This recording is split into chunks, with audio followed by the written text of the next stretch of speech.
Who is Nick Fuentes really? We're going to take a look at this. I left off on this yesterday because I went through Candace Owens and Tucker Carlson and how they just excruciatingly just berated Nick Fuentes on the podcast last week when they had their sit down.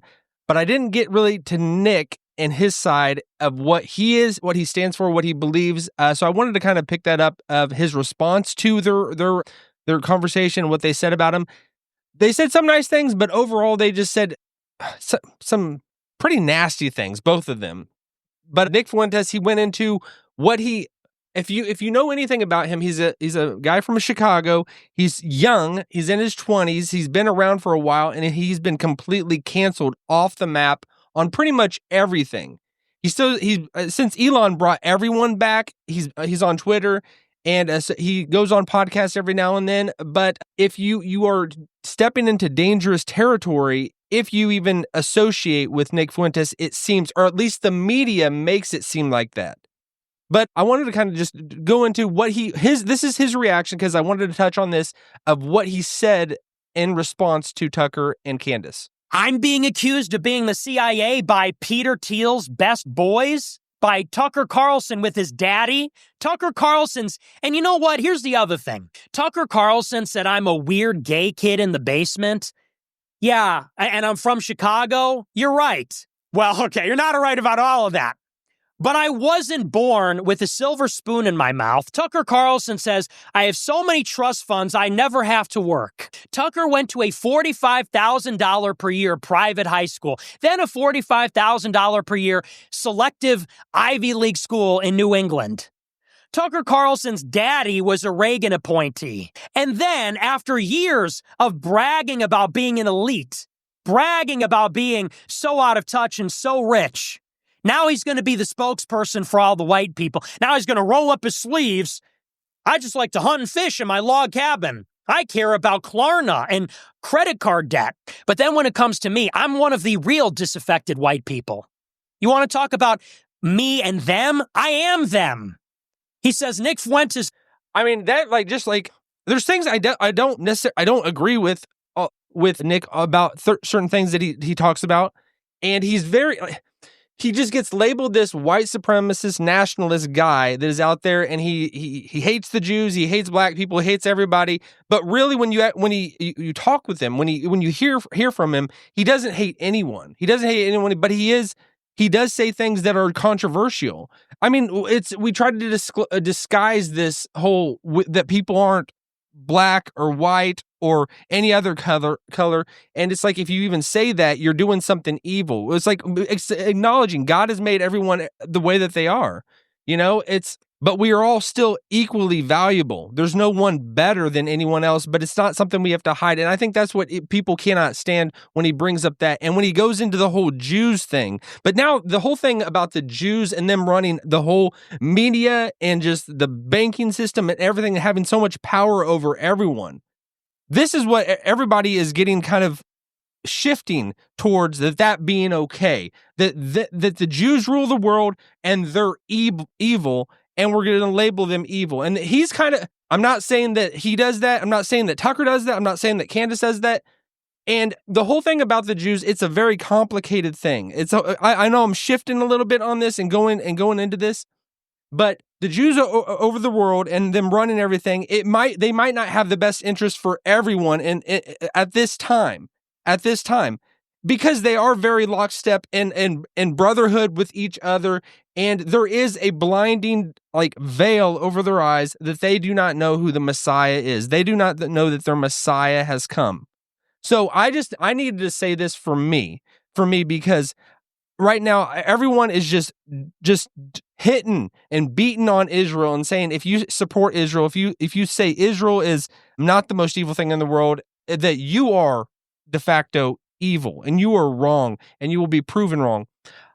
I have to say this because I know right now it seems like they aren't doing the best things, and maybe right now and they're not.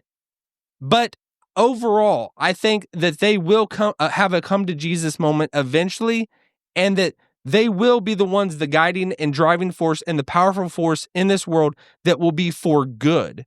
I had to bring that up because I just know everyone out there, and just talking about Nick Fuentes, because this is the line of disagreement that I would say that I have discovered like immediately when I'm listening to him. I don't agree with him on that, but so many other things about what he says, I think he's got a lot of things right. And he's a guy that wants to stay in the background. I think he's a guy that is okay with being canceled. He's okay with being the person in his basement and being not in the spotlight. He wants to do his own thing. He doesn't need everyone else in his life. And I think a lot of people are like that. A lot of people aren't social creatures like some other ones out there. And he's good with that. But I think he says a lot of good truth. I want to continue with what he keeps going on. This is leading all of the disaffected young white men. I am a disaffected young white man. I was a precocious, intelligent, young white college student who went to Boston University, who was pro-Trump and red-pilled by Trump and animated by Trump's message of America first. And I asked questions about Israel, and I was punished for it.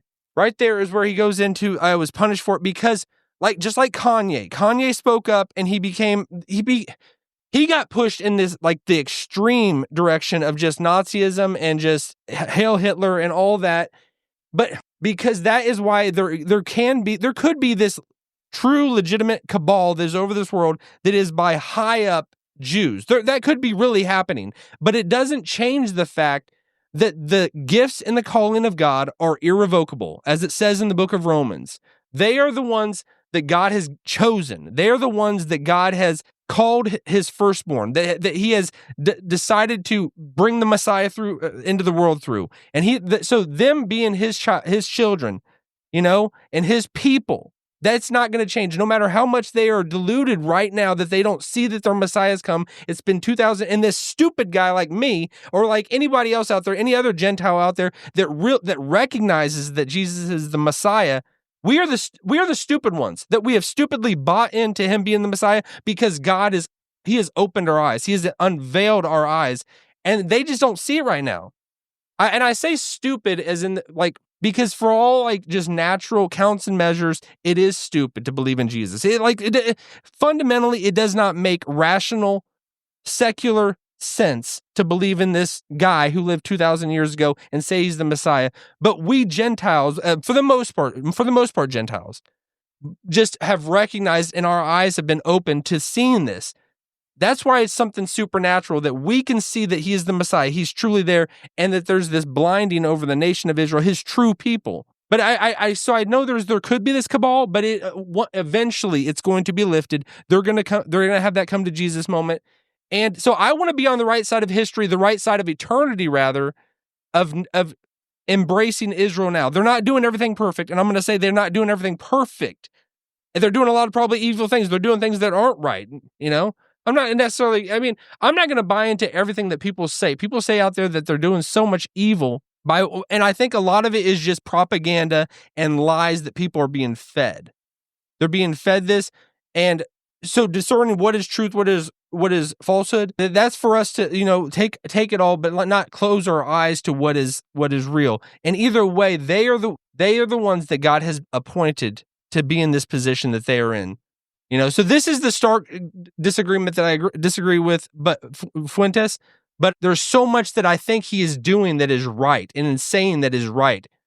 I want to continue what he's saying. Years before Tucker Carlson started talking about Israel last year, and I sacrificed, and I was targeted by the ADL, by the SPLC, by the federal government, by the conservative movement that both Candace and Tucker were a part of. Candace and Tucker had nothing to say about Israel until it became unavoidable last year. Not popular, but unavoidable. Nick was ahead of the game in doing this, because I'm not saying that him, Kanye, and calling out the Jews and calling out Israel, because no matter how much they have dismissed and disregarded Jesus as the Messiah, Yeshua, their Messiah has come, and they completely dismissed him. Throughout the ages, they are the ones that are blessed because God's hand is on them. So they really do have a strong hand in this world, no matter what happens. And Nick is ahead of this. He's been calling it out. He was not shy about it, and now everybody's coming along of just bashing on Israel. Everyone's coming along. You ain't cool unless you're bashing on Israel. And Nick, he's calling what he thinks is happening, and there might be that true cabal that is out there, but it doesn't change the fact of who they are inherently, intrinsically. Israel is God's chosen. They are the natural olive tree of God. And we Gentiles are just being grafted into that olive tree, and they're just being cut off right now, but eventually they're going to come back and see who Jesus is. And I know Nick's going on a lot of different directions, but I'm just saying he was ahead of the game, and he's doing what Tucker and Candace and the popular thing is now of actually questioning this, that the Jews have some control over this world, which they do. It seems like they do. And I'm saying that seems like that fundamental blessing that God has them, that wherever they go, they thrive. They thrive. And they're going to majorly thrive when they see who Jesus is. There's so much there with what Nick says, and I agree with probably 90% of what he believes and what he says. But there is some things that I don't, and the main thing for me is the whole Israel situation. There is this huge wave of everyone just destroying and hurting Israel right now. That is that satanic spirit that is in this world, and it comes in and out because it's only going to increase. Israel is going to be the crosshairs, the target of everyone. We've seen the Holocaust. Nick, I don't even know if he agrees that the Holocaust even happened. But either way, we've seen throughout history that people want to destroy the Jews. It might not be popular. Israel doesn't do everything right. If we even read the Bible at all, we see how much evil they have done. And they do. That's the storyline of the whole Old Testament, them doing evil and then God calling them back. So they're not a perfect nation, but it doesn't change who they fundamentally are. And it's not like Jesus came and then God forgot about Israel. Oh yeah, now we got the church. No, it's the same people. It's his same covenant people, and the Gentiles, the nations are being grafted in. So keep that in mind. I just know there's this huge wave of everyone hating and hurting Israel. So this is that precise disagreement and fundamental line that I disagree with Nick on Israel, but overall, this guy's got balls. And he is the one who's standing up against everyone wanting to destroy him. And even including, it seems like, Tucker and Candace and very popular names that are out there. All right, there's so much more that we could keep going into, but we'll end at that. If you've enjoyed this video, smash that like button. Follow me on X and Instagram at Brandon Fogel. All right, have a great day, everyone. Peace.